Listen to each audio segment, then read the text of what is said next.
అందరికీ నమస్కారం.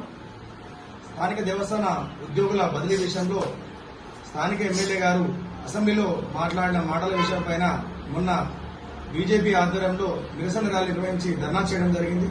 అయితే దీన్ని ఉద్దేశించి స్థానిక కాంగ్రెస్ నాయకులు సభ వేసడం జరిగింది. అదేంటంటే మీరు పాల దగ్గరికి రండి, మేము ప్రమాణం చేస్తాం, మా ఎమ్మెల్యే రూపాయి తీసుకోలేని చెప్పేసి ప్రమాణం చేస్తామని చెప్పేసి నిన్న కమాన్ దగ్గరికి వెళ్లి వాళ్ళు ప్రమాణం చేయడం జరిగింది. అయితే ప్రమాణం చేయాల్సింది మీరు కాదు, ఎమ్మెల్యే గారు వచ్చి ప్రమాణం చేయాలి.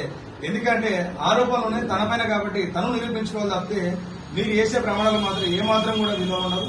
అంతేకాకుండా గతంలో బండి సంజయ్ గారిని ఆరోపణలు వచ్చినప్పుడు తను స్వయంగా యాదగిరి దేవస్థానానికి వచ్చి ప్రమాణం చేసిన సంగతి మీరు గుర్తుంచుకోవాలి. అది ఆ విధంగా మా సిద్ధాంతం ఉంటుంది తప్పితే మీరు వెళ్లి ప్రమాణం చేయడం అనేది కరెక్ట్ కాదు. దాంతోపాటు ఒక ముఖ్య విషయం ఏంటంటే, సరే వ్యక్తిగతంగా విషయాల పైన మీరు మాట్లాడడం సరికాదు. నిన్న మీరు అన్నారు కరబ్రాన్ గారి యొక్క తండ్రి 40 సంవత్సరాలకి దేవస్థానం పైన డ్యూటీ చేసి రిటైర్మెంట్ అయినారు, ఇప్పుడు ఉద్యోగుల బదిలీ విషయంలో కరబ్రాన్ మాట్లాడుతున్నారని చెప్పేసి మా స్థానిక గౌరవ కౌన్సిలర్ గారు మాట్లాడడం జరిగింది.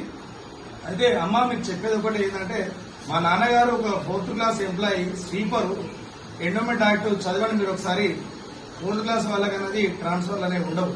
ఇది ఒకటి మీరు గుర్తుంచుకోవాలి. దాంతో పాటు సరే మా వ్యక్తిగత విషయం తీశారు కాబట్టి మేము కూడా చెప్తున్నాం. ఇంకోటి ఏంటంటే, మా నాన్నగారు ఏమో బండ కింద ఇసుక అక్రమ రవాణా చేసి ప్రజల జనాలకు అమ్మలేదు, మరియు నల్ల చెరువులో ఉన్నటువంటి నల్లమట్టిని తీసి జనాలకు అక్రమంగా అమ్మలేదు, మరియు నీళ్ల ట్యాంకర్లు, ముఖ్యంగా నీళ్ల ట్యాంకర్ల పేరు చెప్పి దోసుకోలేదు మున్సిపల్ని.